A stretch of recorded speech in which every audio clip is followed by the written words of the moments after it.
Bien, del trabajo práctico número 3 vamos a hacer el ejercicio 6, que dice que se ejerce una fuerza horizontal sobre una caja de 20 kilogramos para deslizarla hacia arriba por un plano inclinado de 30 grados. La fuerza de fricción que retarda el movimiento es de 80 newtons. ¿Cuánto debe medir F si la aceleración de la caja será, en el caso A, 0 y en el caso B, 0,75 metros por segundo cuadrado? Bien. Comenzamos por hacer un pequeño esquema para tratar de entender cuáles son las fuerzas que están interviniendo. Entonces, vamos a dibujar el plano inclinado de 30 grados de inclinación aproximadamente, en el dibujo, y la caja sobre la que se está ejerciendo una fuerza F paralela al plano y hacia arriba. Me dicen que sobre la caja, obviamente hacia abajo, hay una fuerza de rozamiento de 80 newtons, ¿sí? Y también me dicen que la caja pesa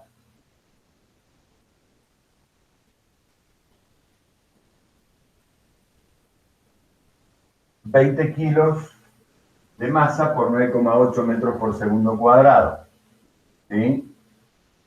Me dan la masa, y lo multiplico por la aceleración debida a la gravedad, voy a obtener el peso en newton. 20 por 9,8, 196 newtons. Pesa la caja. ¿Qué otro dato me dan? La fuerza de rozamiento es de 80 newtons. La fuerza F no la conozco. ¿Qué me está faltando ahí? Esos son todos los datos que me dan, pero me está faltando otra fuerza. ¿Cuál es? Hay dos cuerpos en contacto. Por lo tanto, hay una fuerza normal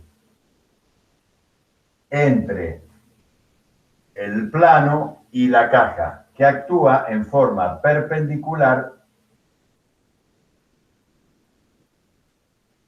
a la superficie de contacto. Bien, hasta ahí estarían todas las fuerzas representadas. Para poder trabajarlo, necesito hacer un diagrama de cuerpo libre.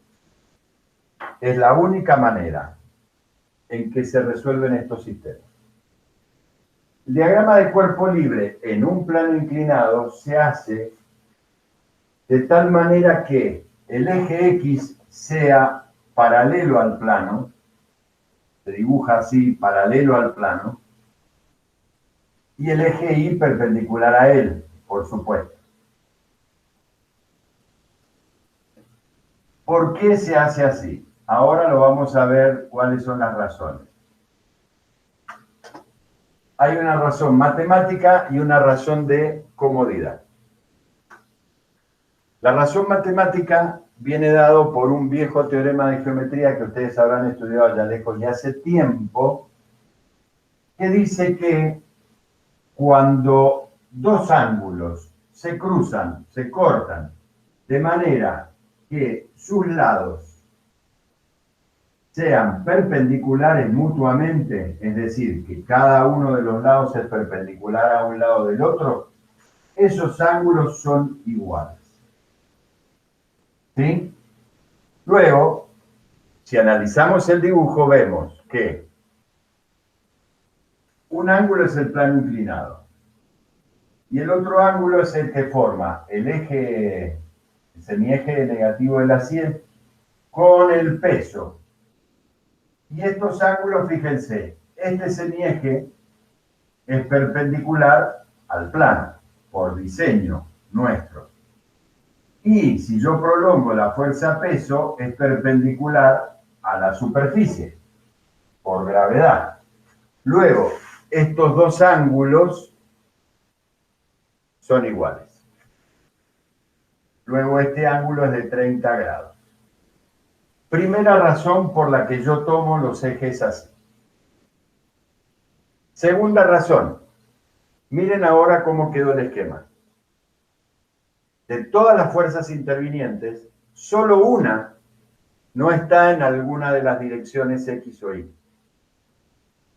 ¿Eso qué hace? Y me simplifica, es más cómodo porque solo tengo que proyectar una fuerza, que es la del peso. Entonces voy a proyectarlo en una dirección Y y en una dirección X. ¿Sí? Bien.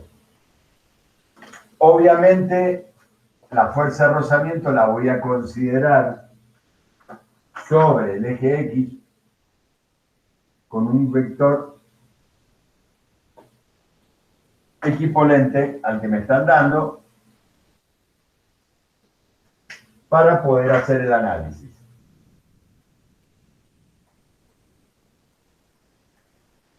Ahí ya tengo todas las fuerzas proyectadas sobre ambos ejes. Bien, ahora viene el análisis. Yo sé que la resultante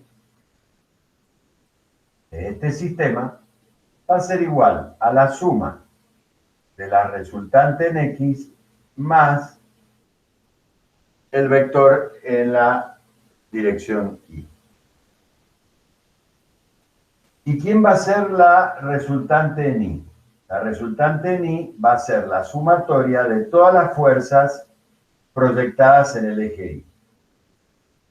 Y la resultante en X será la sumatoria de todas las fuerzas proyectadas en el eje X. Bien, ahora bien, en el eje Y, las únicas dos fuerzas intervinientes son la normal y el peso en la dirección Y. Que la normal es justamente la reacción del plano hacia la componente Y del peso. Por lo tanto, esta fuerza N tiene el mismo módulo, la misma dirección y sentido contrario a PI. Se anulan mutuamente. Es decir, que en la dirección Y el sistema está en equilibrio, no hay resultante. La resultante va a ser en el eje X. ¿Y quiénes van a ser las fuerzas que están en el eje X? Bueno, esa resultante será la suma vectorial de F más el peso en X más la fuerza de rozamiento. ¿Cuánto vale eso? Ahí viene lo interesante. Me dicen, opción A, la aceleración vale 0. Si la aceleración vale 0, por la segunda ley de Newton, donde fuerza es igual a masa por aceleración, quiere decir que la fuerza es 0. ¿Qué fuerza es 0? F. No, la fuerza neta, la resultante, va a ser 0. Es decir, la suma vectorial de todas las fuerzas en X me va a dar 0.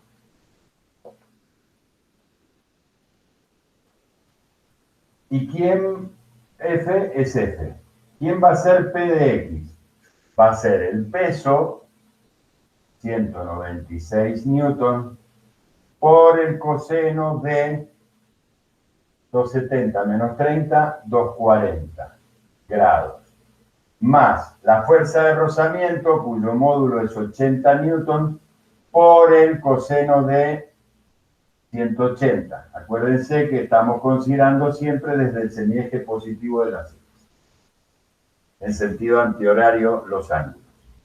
Luego, y esto me dicen que va a ser 0. 196 por el coseno de 240 me da menos 98 newton. El coseno de 180 es menos 1, o sea que acá me queda menos 80 newton. Igual a 0. Luego quiere decir que la fuerza neta que está actuando para que el movimiento sea rectilíneo uniforme es de 178 newton. Esa es la fuerza que yo tengo que aplicar para que el movimiento resultante sea sin aceleración. ¿Sí? Esa es la parte A del problema. La parte B del problema me dicen que la aceleración es de 0,75 metros por segundo cuadrado. Bien, todo el análisis es el mismo. Lo único que me cambia es que acá la fuerza ya no va a ser cero, porque tiene aceleración. Quiere decir que hay una fuerza neta resultante. No está en equilibrio ahí. Pero lo hago de la misma manera. Esa fuerza neta resultante, vamos a ponerle fuerza neta, será igual al producto de la masa por la aceleración que me da. Es decir, que va a ser, ¿cuál es la masa? La única masa que hay es la de la caja. Así que será 20 por 0,75, 15. 15 newtons. Es decir, recapitulemos. La fuerza neta, con una fuerza neta de 15 newtons, yo voy a lograr que la caja se mueva hacia arriba con una aceleración de 0,75 metros por segundo cuadrado. ¿Y quién es la fuerza neta? La resultante. Esa es la fuerza neta. Entonces, lo único que tengo que cambiar acá es que en vez de 0, esa fuerza neta, que es la sumatoria de todas las fuerzas en X, me tiene que dar 15 newtons. Por lo tanto, F, haciendo los despejes, me va a quedar 196 por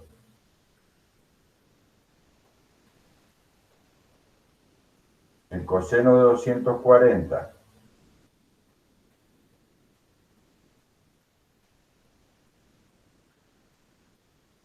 178 me daba, más 15, porque estos eran negativos, 193.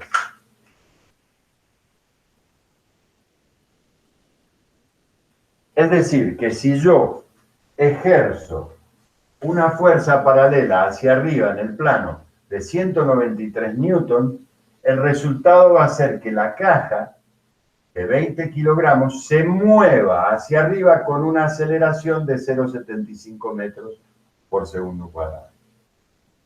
¿Bien? Resumen, ¿qué es lo importante acá? Número 1, todos los problemas de estática se hacen elaborando un diagrama de cuerpo libre. Para elaborar un diagrama de cuerpo libre, lo primero que yo tengo que hacer es un esquema, para yo entender qué es lo que está pasando ahí. En el plano inclinado, siempre se toman el sistema de referencia de ejes cartesianos para hacer el diagrama de cuerpo libre de esta manera. El eje X paralelo al plano y el eje Y perpendicular. ¿Ya vimos para qué? Pues eso me asegura que este ángulo entre el eje Y y el peso es el mismo ángulo del plano inclinado. Y casi todas las fuerzas, casi todas, quedan en los ejes. Con lo cual solo tengo que descomponer la fuerza peso en este tipo. Después planteo la situación de equilibrio o de resultante, depende si hay equilibrio o no, como en el primer caso, ¿sí? Y de ahí desarrollo o averiguo lo que sea necesario.